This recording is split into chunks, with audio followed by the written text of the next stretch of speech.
Ayun.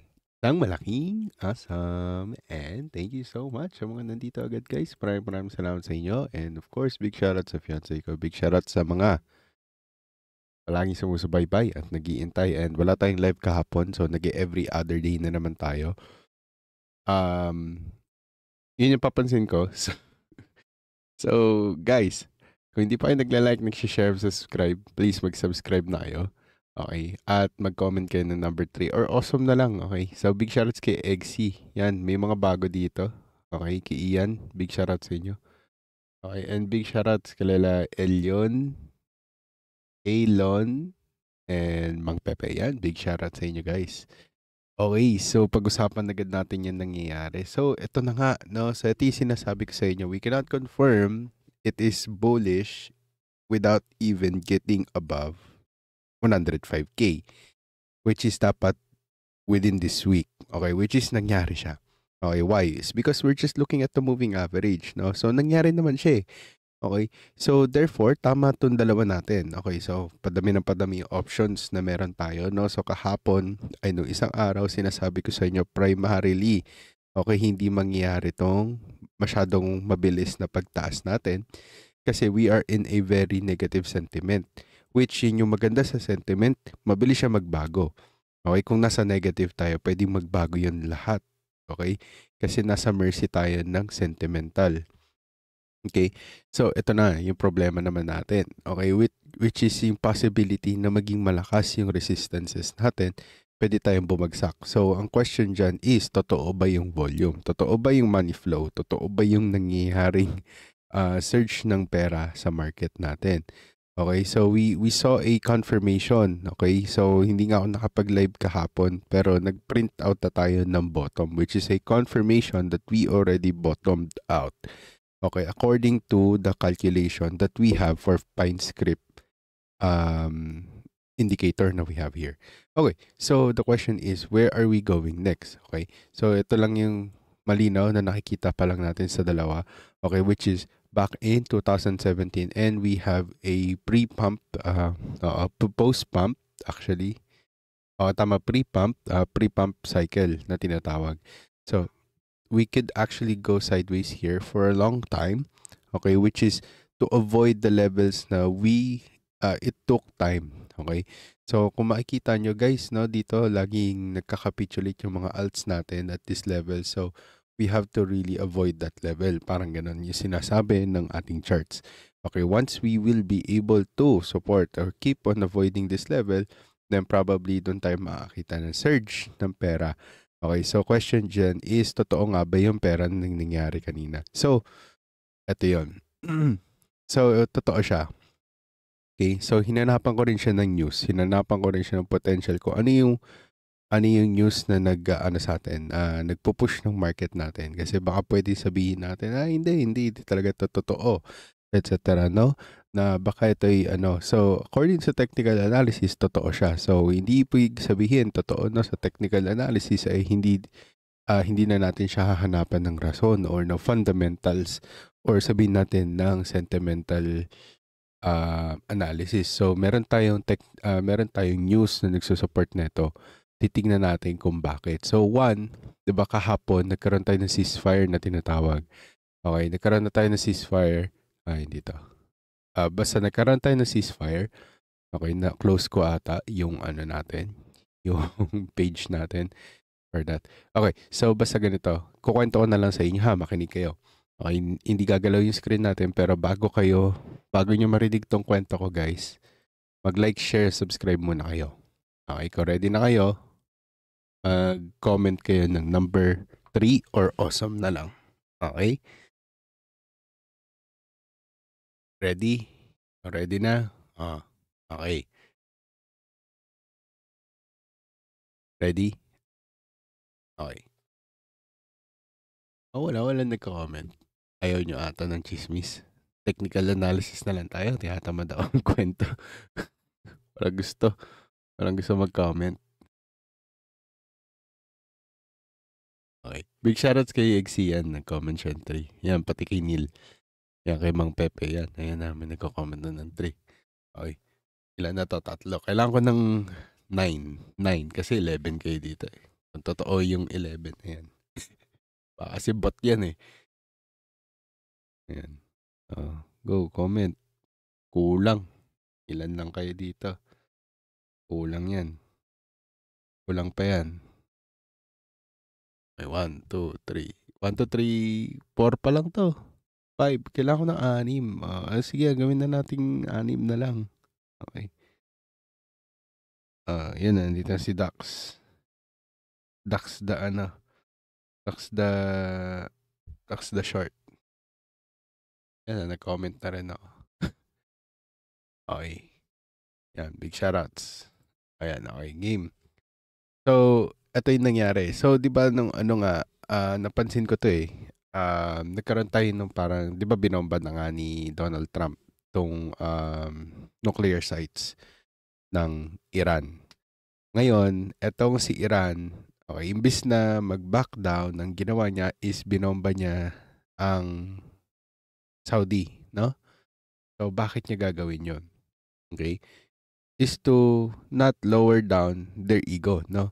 So, parang ang sinasabi kasi dito ni Iran is, okay, bobombahin ko pa rin. Okay? It's either NATO, mangbobomba siya ng kahit anong country. Kumbaga, para masabi na, oo nga, nang bomba pa rin siya. Pero ang hindi niya sinunod is bobombahin daw niya yung US. So, hindi nangyari. Okay? So, anong connect nun sa issue natin ngayon? Okay, kasi kung titignan niyo yung Truth Social, ang daming cipher messages na nagre-reveal doon na handa talaga si Donald Trump. Okay? Na pag sabi kasi ni Donald Trump na bago pa niya bombahin, sabi natin si Iran, sabi ni Iran, bobombahin daw niya yung buong US. Sabi niya, or portion ng US, magpapakawala siya ng nuclear. Okay, sabi ni Iran, sabi niya, sige go, subukan mo para malaman mo kung ano mangyayari sa Iran na first time ko palang papakawalan at magiging part to ng history on the next 1,000 years. Parang ganun yung ini-imply ni Donald Trump na he will release the hellfire. Kumbaga. So, next is, ang nangyari nun is binomba ni Iran yung Saudi, imbis na US. Kumbaga. So, ngayon, ito yung sinasabi ko. Okay, alam mo, doon magaling mag-PR si Trump eh. Gagamitin niya lahat ng negative situation into his own hands. Okay, paano? Okay, ang ginawa niya is si Donald Trump, sinabi niya, okay, we're declaring peace already. Okay, parang ito na yun, nakakamit na natin yung peace by enforcing our dominance. Parang ganun yung sinasabi niya na si United States hindi pa rin nawawala yung kanyang lakas against sa mga countries na mapang-abuso. Parang ganun yung sinasabi niya. So, dito ko parang naisip na, okay, there is something nung kumbaga ilang araw, 'di ba? Dito pa lang sa day ng 22, 'di ba 21 yung nangyari. 22, okay. Nung 22, nag-hold yung prices, 'di ba? Hinold ni Donald Trump, or sabihin na lang natin yung buong US, hinold niya yung buong markets. Okay, di lang cryptocurrency kundi pati S&P. Okay? Kung bakit ayaw tayo bumaba sa price. Okay, when we were expecting a 97 man lang. Okay, before the moving average here. Okay, this is very non-technical analysis already. Sa buong history, pag nagre-retrace tayo, konting-konti na lang tatouch na natin yung moving average 150 or 200, 'di ba? Wala namang pinagkaiba yung 50 sa 200 unless kung nakatingin ka ng higher time frames na 1 week, etc. Pero this one, hindi to masyado nagkakaroon ng difference. Okay, ito hindi nga dapat to nangyari. So, yung February 28 natin. Pero this one, mapapansin nyo na laging ganun yung nangyayari before we really see a breakdown doon sa moving average. So, the question here is, bakit hindi yun nangyari? Even though we're predicting it na sana dumikit ng 97 man lang. Okay, before the moving average of 150. Okay? So, doon ko napapansin na, okay, Donald Trump, okay, back in April, okay, even in April, okay, or even in February, diba? February, March, April, he really doesn't want the market to really implode. Okay, kasi ang daming nawalang pera, 'di ba, sa S&P 500. Okay, and it needs to flow to the future. Parang ganun yung sinasabi. So, maraming nagsasabi double top, double top. We can also see a inverted head and shoulder. Okay, and I've been promoting that. So, nung pinopromote ko yun sa inyo, sinabi ko rin sa inyo na we cannot fully rely onto it. Nung nandito pa lang tayo. Okay, same thing with the double bottom, sinasabi ko, we need to confirm the break of structure before we even can say, oh, okay, this is a double bottom. We can use this length. Tapos hahatakin natin siya dito. Okay, which nangyari nga siya and mas lalo siyang na-confirm. Kumbaga, bago natin na-sweep talaga yung pinaka-negative sentiment. Kumbaga, hindi na nanalo yung sentiment na yun. Ang nangyari is we were able to really go higher. Okay, which we did not expect na mag-111 siya or 110 in some exchanges. Ang nangyari is we have a very good confirmation. So ngayon, nagkakaroon tayo ng sideways. So the question is, okay, will it go ahead and retrace first? Okay, I really think not. Okay, pero kung magsa-sideways siya bago siya umangat ng sobra. Okay, which is to go ahead and confuse many markets. Okay, which pwede rin ulit mangyari naman sa atin is yung kinakagalit ni Emperor BTC nung time na yon. Okay, kasi this is very textbook.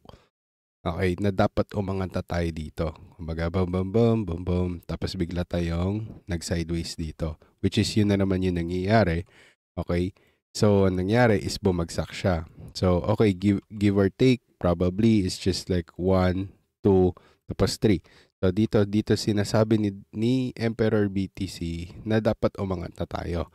Okay, which is very textbook daw. Hanggang sa hindi ganun nangyari. Okay, so ngayon, the question is, ganun din ba yung nangyayari? Kaso naka-zoom in. Wow, pansinin natin. Okay, so, meron ba 1, 2, tapos 3, tapos major manipulation para i-drag yung price pababa ng sobra, pabalik ng 93, tapos tsaka lang siya magkakaroon ng recovery. Or, sabihin natin, sa context natin, pag nagtitrade tayo, lagi kong tinuturo sa inyo is yung 1, 2, 3, 4 break, or 1, 2, 3 break pala. 1, 2, tapos 3, tapos break. Kumbaga, tsaka natin magbe-break lang. Kumbaga, humina na yung resistance. Humina na yung resistance, tsaka natin talaga magbe-break. So, itong third natin, pwede tayo makakita ng down. Okay? But usually, what we should be able to see is a clear break bago tayo. Okay? Clear break bago natin masabi na magre-retrace siya. Okay? Hindi pa pwedeng bitin na hanggang dyan lang. Tapos biglang, alam mo yan? Kasi it will mega influence na, okay, hindi pa to yung totoong time para umangat. So, it needs to create a flat top, no? Kailangan natin ng flat top para masabi natin, okay, goods, pwede na natin siyang basagin, okay? Pero last time, na nandito pa lang tayo at dito, tinry ko i-recall yung mga videos natin, sinasabi ko din doon na mas maganda kung mag-sideways muna yung prices natin dito. Kung maalala niyo yun, sinabi ko yun. Para pag nag-pump tayo sa 150 to 180, which is my top, okay, yung 180, okay, tsaka tayo bumagsak, mag-hold yung price muna sa 108 in order for us to really go out of the market. Okay, once it retraces from doon sa local areas na talagang nagkaroon ng surge of money. Okay? So, parang ganun ko lang siya isipin. Okay? More like trying to predict the market through the price action and the previous histories or even the previous actions that has been done in the crypto, mainly for Bitcoin. Okay? So, ngayon, kung titignan nyo guys, okay, so we have still two potential scenarios na pwedeng mangyari. Okay, I'm not saying that this is going to be super accurate, but with the news like this one, okay, tingin ko, magsa-surge talaga yung pera sa cryptocurrency. Pero let me explain to you guys. Okay, so over 14 billion Bitcoin options expiry. So, mamaya explain ko sa inyo why this is very important. So, nung June 27, Deribit, okay, will see more 14 billion in Bitcoin options expire. Okay? An event that often leads to increase of market volatility, okay, especially when it comes to a significant portion of contracts are in the money. Okay? So, so sisingit ko lang ulit, okay, kung ano yung totoong kinagagalit ni Donald Trump sa last na nangyari, okay, is hindi pa siya nakakapag-declare man lang ng magandang, kumbaga, ng magandang confirmation is nangyari is nag-pump agad yung market natin. So gusto niya sana siya yung magiging dahilan or United States yung magiging dahilan, pero I really think that is already sufficient, no? Sufficient na yung ano natin, yung news na yon para lang i-pre-assume or kumbaga i-pre-pump na ng market yung nangyayari ngayon. Kasi tingin natin, okay, doon sa war, okay, there will be no wars anymore. Parang ganun yung nagiging case-to-case scenario. Okay, pero ngayon, dito, explain ko sa inyo, 40% in the money, okay, or ITM na tinatawag, is already at expiry. So, ito yan, pakita ko sa inyo ha, para mas maintindihan nyo yung 40% ITM. Okay, so many positions will settle with real profit and loss. Okay, contributing to act hedging, okay, potential price swing and possibly increase for spot or futures volume and expiry. Okay, so yung yung PCR or yung put call ratio natin is around at 0.72 o 72 yata. O 0.72. Okay. So boosted by cash, secured puts, sellers, okay, obliged to buy BTC. Ulitin ko ha. Na-oblige sila para bumili ng BTC at a lower strike for premium. So, ano ibig sabihin nun? Kung babalik tayo sa prices, anything na nagda-dump at bumabagsak yung volume at bumabagsak yung is nagiging opportunity for them to really take advantage of, okay, of the prices. Okay, ayaw nila pakawalan. Kumbaga, kung dito na miss out nila to yung levels na to, mas nagiging bullish tuloy yung Fibonacci natin pag i-structure natin ulit. Sabihin natin yan, okay, kita naman natin nag-bounce siya dito sa 97. Ito yung naging target natin pero hindi siya dumikit talaga. Okay, so ano significance nito? Para masabi natin talagang bullish to, kailangan wag tayo mauntog sa 107. Okay, goods na yung moving averages kasi yun nga yung pinakamadaling tignan dito, dalawa lang naman eh. Fibonacci at yung ating moving average. So, pag ito, isa pa, nabasag na natin to, hindi na tayo magre-retrace kundi dire-diretso na siya. Katulad netong mga prediction natin. Kasi meron tayong isa color, gawin natin color green. Color green, pati color white. Itong color green natin is just going to go higher to 120, 22, 25. Tsaka tayo magre-retrace pabalik doon sa previous level which is 110 or 109. Bago tayo mag-pump ulit doon is around October. Tapos, magkaroon ulit tayo ng dump ng November, which is ganun din yung nangyari na last year. Ang mangyari is, doon pa lang talaga tayo magpa-pump sa January hanggang May to June. Parang ganun. Tsaka tayo makakita ng massive capitulation. Kumbaga, meron na rin kaming checklist doon sa Meraki. Okay, meron na kaming checklist doon para masabi natin ano ba talaga yung how we will be able or how I will identify the top. Okay, so popost ko ulit yun doon sa screen. I mean, doon sa screen tuloy. Doon sa Meraki chat. Okay, makikita nila yung 5 things na titignan ko para masabi ko, okay, we are topping the market. Okay, so doon ulit. So siguro dito sa mga levels na to, pag nagko-confirm na yung 110, 109 or 110, doon ako magpapakawala ng maraming gem para tatargetin natin ulit yung ganitong prices.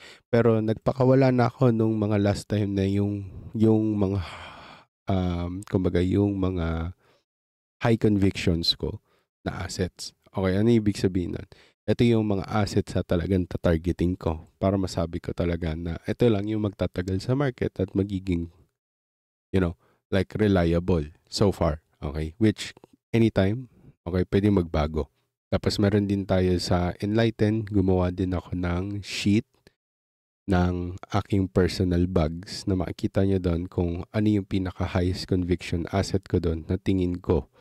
Okay, so we need to go above 107,500 for us to really say, okay, this is already confirmed. Tapos magkakaroon tayo ng zigzag dito, dediretso, or dediretso na siya, tsaka mamaya na yung retrace.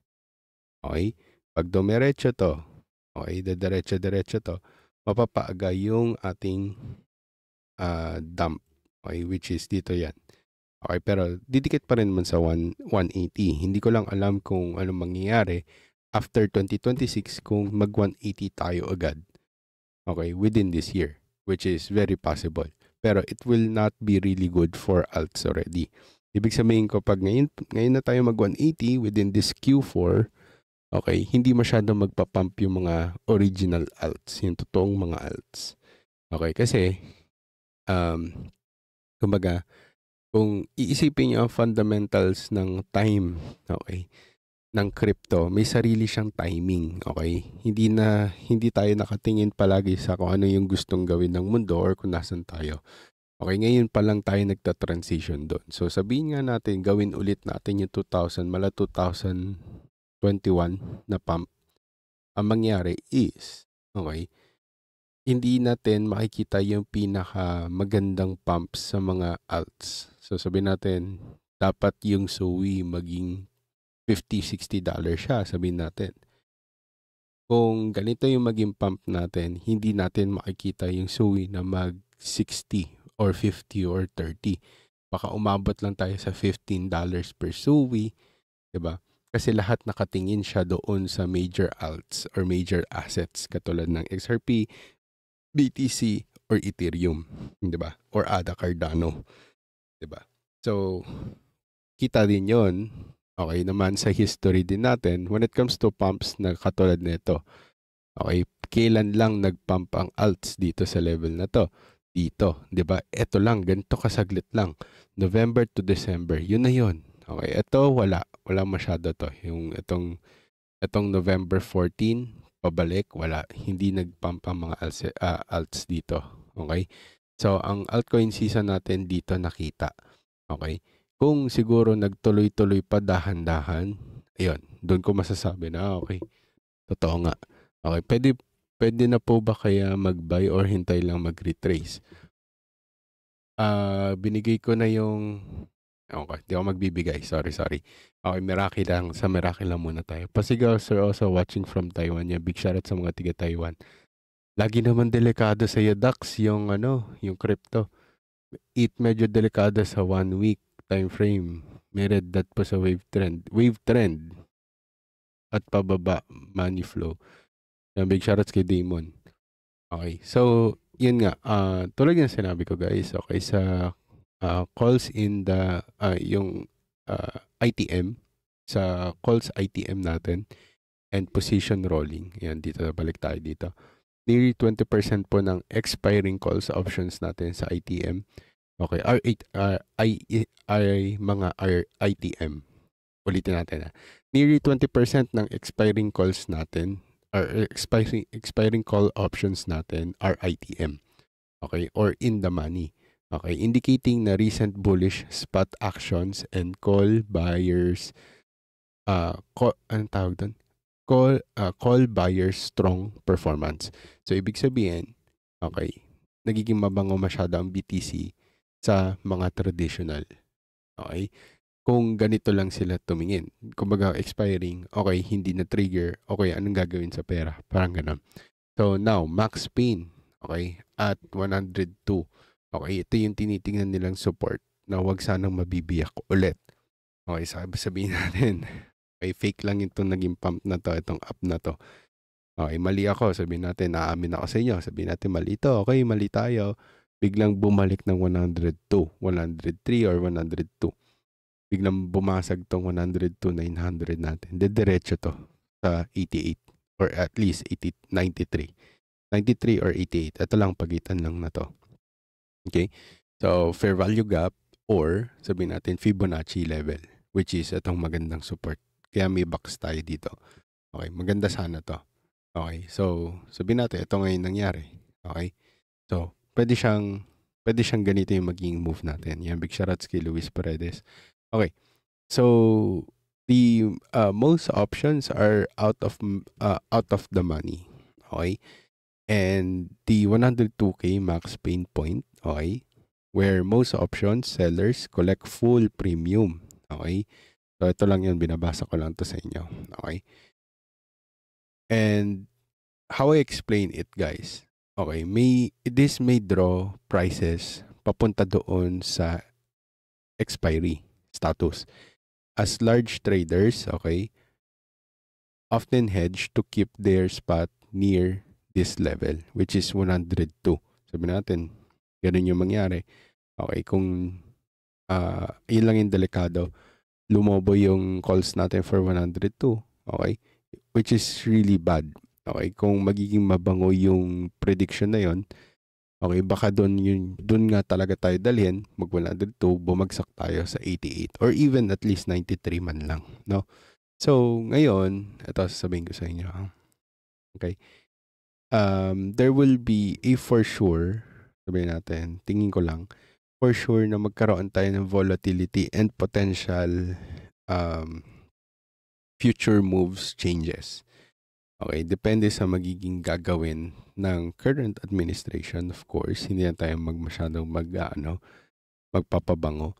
Okay, so dediretsahin ko na sa inyo. Nakaasa talaga tayo sa current administration and dominant countries. Okay, so ngayon nga, tulad ng sinabi ko, meron pa rin tayong tariff wars. Okay, which is 2 months from now, magbabago na lahat yon again. Okay, so kumbaga, yung elevated implied volatility natin, nagpapakita lang siya na yung traders natin, ina-expect nila, okay, na magkaroon tayo ng potential move ahead. Okay, majority pa rin naman, nandun tayo sa positive. Okay, so despite the current range trade natin na hinihingi nila is 102, sabihin natin, hindi siya maging mabango. Ito na yung counterpart na gusto nyo marinig. Okay, with many positions for a possible BTC move, we can move to 120k later in 2025. I am still very positive that we can reach 120 within this year of 2025. Okay?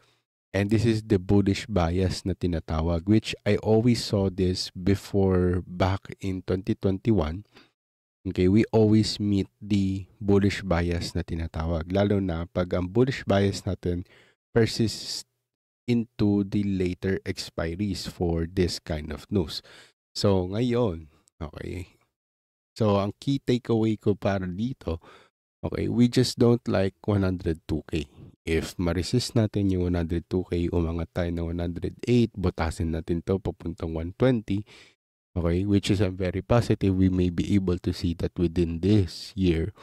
Okay, maganda yon kasi hindi na tayo babalik sa 110 or at least hindi na tayo babalik below at least 100k level. Kung mag-stop tayo sa 125 or 120, this is your next TP point for midterm. Or sabihin natin short term, 3 months ulit. Okay? Sabihin natin bumagsak ang market ng July ending, no? Mag 120 nga tayo.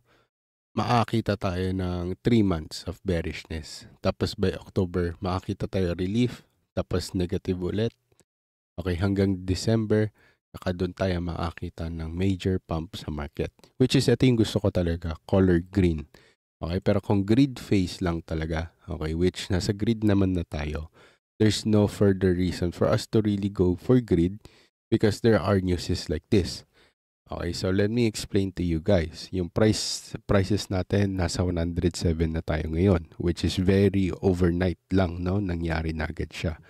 No? So, ngayon, the question is, are the alts following it? Yes, therefore, it is money. Okay, ganun lang kabilis intindihin siya. Over 870 on the day, okay, nag-pump yung coin stats ko. Okay, which is yung tracking natin for Meraki Bugs. Okay, so doon ko nasasabi na, okay, this is the bottom at a top range. Okay, kaya bakit ako bullish and why everything is changing? Isipin nyo, nagagalit si Donald Trump, 'di ba? Bakit hindi sila yung somehow subliminally sinasabi niya na naiinis siya, bakit hindi man lang sila yung na-credit doon sa nangyaring ceasefire at yung kagandahan sa market natin ngayon. Okay? So, doon ko naiisip na, okay, this is a very true volume. Okay? Hindi lang technical analysis. Okay? Wise. I'm very sure that this is a legitimate pump. Okay? Hindi lang to basta, okay, whale pump, etc.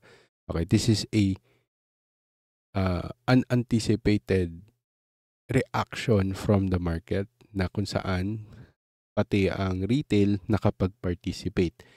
So it means this will be really hard for the institutions to take advantage or at least manipulate the market at these levels. So they have to really push the market already to 120k. Kaya nagpipivot ako sa inyo ng salita ngayon na we will not see 97 below already. Okay? So now, okay, yung altcoins performance natin, maganda yung move sa XRP, definitely. Maganda rin yung naging move in surge in volume natin for Solana. Okay, kaso si Sui, nasobrahan na niya yung stablecoin transfers natin. Okay, so ibig sabihin si Sui, natalo na niya si Solana. Okay, in terms of stablecoin transfers. Okay, next is yung liquidation and buy the dip situation. No? So, yung Bitcoin natin nag-rebounded to 105 yesterday, 2 days ago. Okay, over 350 million in shorts were liquidated in just 24 hours. Okay, with over 350 with over 119 or 120 million ata yung sinabi nila coming from Ethereum shorts. Lahat nag-short ng Ethereum, nabasag. Okay, so dito din pinapanganak yung mga BNB gems na sinasabi nila. Okay, yung mga nagla-lottery sa BNB ngayon. Okay, ang daming natatalo na buys. Okay, tapos nagda-transfer tuloy papunta sa mga major alts katulad ng Ethereum, Solana, XRP, even Pi Network, nagkakaroon tayo ng surge sa Pi Network. Okay, so yung prediction ko din sa MDB Finance, okay, is umangat din siya. So tama ata yung prediction ko doon kung hindi ako nagkakamali kasi siya ang top performer. Ayan, MBD Finance. Okay, let's see. Ayan, maklik. Ayan na, naklik na. Okay, so hindi man kasing baba, okay, pero isipin mo yung naging pump na to. Okay, so inisip ko hanggang dito lang kasi nandito yung support eh. Biglang bumagsak naman siya, konti pa. Pero, isipin mo yun, disrespect yung moving averages. That should actually tell you something na we are nearing the mega pump for this kind of asset. Sabihin lang natin hindi ko sinasabing sure ako. Okay, pero malaki yung chances na mag-forerun yan ng next altcoin season. Even Move, okay? So si Move, tingnan niyo si Move. Okay, parang gusto niyang balikan yung level ng 0.45. That's roughly 2x already or 2.3 to 2.5x. Nagigets nyo? May move pa rin kami. Hindi kami nagbenta ng move. Next, tingnan niyo si Pi Network. Ganon din ang ginagawa. Okay, so ako ang maaasahan nyo when it comes to, Sir Oso, bottom na ba? Sir Oso, bottom na ba? This is the buying opportunity na ba?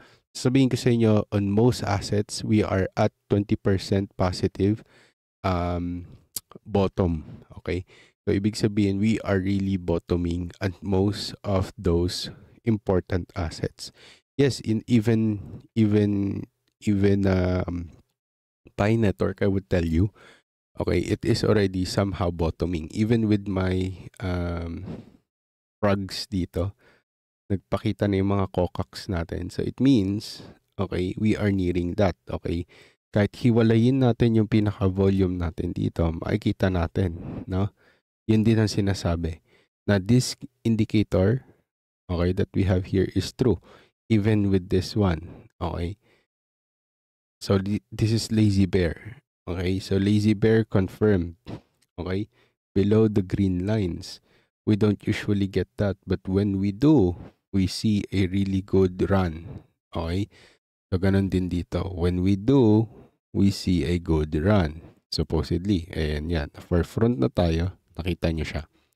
Okay, yun yung sinasabi ko sa inyo. Why do you doubt the pump that happened last time? Tapos titingin kayo sa higher time frame at nasa maling times kayo nagtitingin ng higher time frame imbis na sa bear market kayo nagtitingin ng higher time frame to confirm if it's still negative rather than looking at the daily time frame para makita nyo ng mas maganda at mas himay ng konti pa yung market natin para makita nyo talaga yung best buying opportunity. Okay? So, many were calling 80K or 88K back in 2 days ago, kung maaalala nyo. Pero ako, I was calling for 97K lang. Pinakamalala na yun. Okay? That was last week. But yeah, hindi nga nangyari. So, that should tell us something na we might be going somewhere higher, at least 120K. Okay. So, going back to our topic here, okay. So, yung ceasefire catalyst natin is actually one of the major catalysts. Okay. Even many markets natin, sinasabi nila hindi daw yun yung dahilan kasi yun din yung naging dahilan kung ba't tayo bumagsak. But yeah, so the US declaring for ceasefire to tell these two countries para mag-behave, no? It actually made a very huge catalyst in the market. Kinapitulate ni Iran yung oil prices natin, okay? And it dropped nearly 14%. Okay. So, I'm very sure US is buying a lot of oil after that dump. Okay? So, hindi naman tanga yung yung US in terms of like when and how to really buy oil. And I believe Russia and US is the two major countries that are really good in buying oil and when is the best to buy oil. Okay? Fundamentally. Okay? Because they are the war makers, they are the war suppliers, and the war investors. They know this. They must know this and they should know this. Something like that. If you don't get that, then I think you need to know history. Okay? Back in when we are building Saudi Arabia. Parang ganun. So, institutional and regulatory backdrop natin. Okay? ETF institutional inflows. Okay? Yan. We have to keep on talking about this because I've been talking about this. Hindi nagbabago yung stance ko dito. Okay, meron tayong 1.1 billion in inflows recently. Okay, so di ba nga yung sinabi ko nung last time back sa prices ni BTC dito is we are seeing outflows already. Dito pa lang nung May early. Sino yon? ARK Investment. Okay, then biglang inflow balik ulit nung 100K siya. Okay, then dito slow outflow. Parang may alam silang hindi natin alam. Okay, si ARK Investment nag-outflow dito sa June 16 or 15 rather. Tapos biglang bumagsak. Okay, pero ngayon, isang buhos, 1.1 billion inflow recently. Okay, so si Powell and Fed and regulation, balik tayo kay Powell. Okay. Nire-affirm niya na yung ating mga US banks can already engage to crypto activities basta alam nila yung sinasabi at ginagawa nila. So, meron tayong tinatawag na reputational risk as a regulatory barrier. Okay, so si Powell also signaled the Fed's openness to have a responsible crypto innovation. Okay? So, paano nga naman nila maaaral ang isang bagay kung ilalayo nila yung sarili nila doon? Okay, paano din nga naman i-conquer ni US banks para manatiling buhay sila kung ilalabas nila ang sarili nila doon? Nagigets siya ba? So, okay, the US Senate is advancing in major crypto regulatory bills. Ito na yung sinasabi ko sa inyo na hindi nyo gustong pakinggan sa akin na yung fiat system natin, it's unlimited. Okay? It can always print. Kahit pambili ng candy, ipiprint nila yan. Okay? So, ito na yung sinasabi natin na the only thing that will save, okay, the only thing that will save this fiat system is to put them in stable coins. That's why I'm very positive that we will be stable coins one day. Okay? So, not just digital banking, no? It will be digital asset. Okay? We will call it digital asset. Okay. So, ngayon, ito yung market psychology and outlook ko naman. Okay? So, market participants natin, they displayed a bullish regardless of the mentality or despite the war, the potential of coming back of the war. Pero I really think, okay, it will never come back anymore. Okay? So, big shoutouts sa mga nasa Saudi Arabia. Yan, no. Kamusta sa Saudi? Di ba bomba kayo dyan? Kanina pinag-uusapan lang namin, replay mo to. Ayan.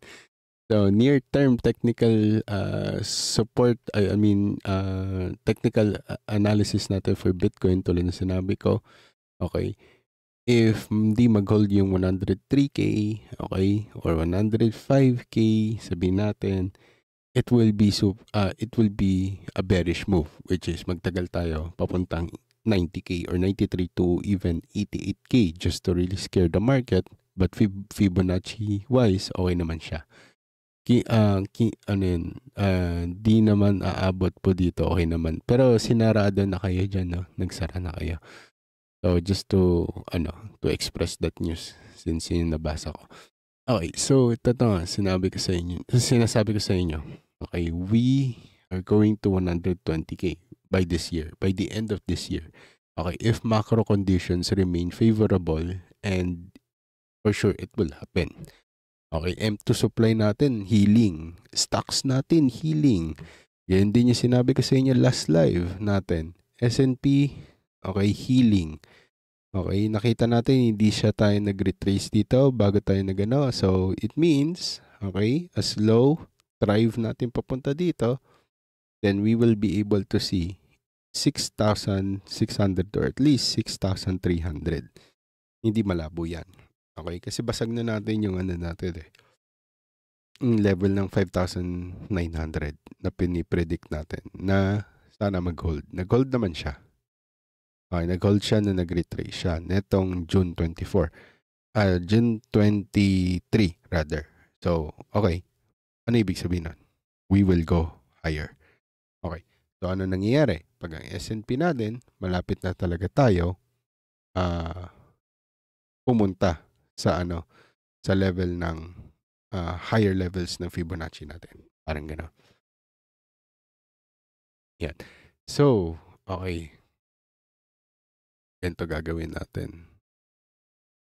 Ang ayoko lang mangyari sa news natin is lumabas yung regulatory natin as negative. Tapos, hindi pa rin tayo mag-cut rates despite of the nearing ng end of 2025. Kasi nasa kalahating buwan na tayo, kalahating taon na tayo. So, ano ibig sabihin nun? Okay. There is either hindi nagkakasundo yung US at federal, pwedeng ganon, or talagang hindi kaya ng economy natin. Okay? Na may nasira sa economy natin at tinatry talaga natin mag-soft landing. Okay? Hindi pa talaga tayo nakapag-soft landed. Okay? Baka mali talaga si Sir Oso na nag-soft landing na tayo. So, for now, okay, ayan, nag-pump na yung move natin, 18%. Okay? So, pie natin, 13%. Okay? Isa yan sa mga binabantayan. Of course, CASPA, Okay, kita naman natin.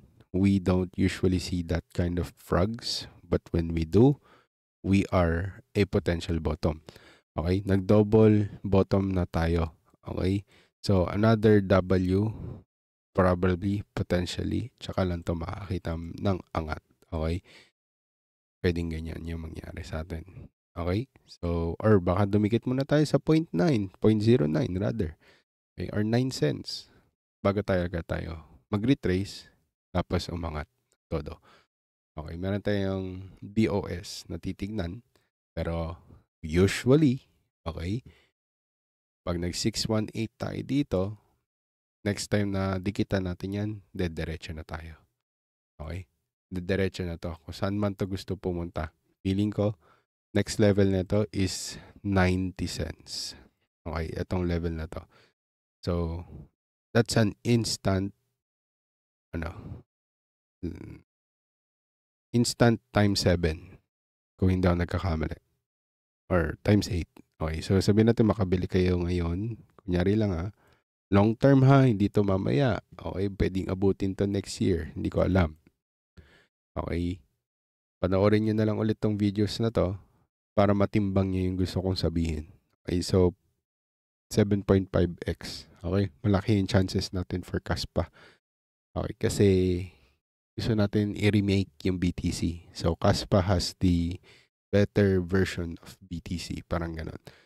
Okay. So, yun lang guys. Wala na akong masyadong sasabihin. Pero kung nagustuhan nyo yung chismis natin na yun, please mag-like, share, subscribe. At of course, chismis lang ang lahat ng yun. Kailangan nyo pa rin aralin, planuhin, at kilusan. Nang sa gayon, ang lahat ng to ay ating makamtan. At syempre, stay awesome. Goodbye guys. Ayun, guys, thank you so much. And big shoutouts nga pala sa, sa fiancé ko. Of course, big shoutouts kay Lord Jesus Christ. Maraming salamat. And please, guys, safe trading. Huwag mag-over leverage. Don't forget your SLs. And thank you so much. Have a great night.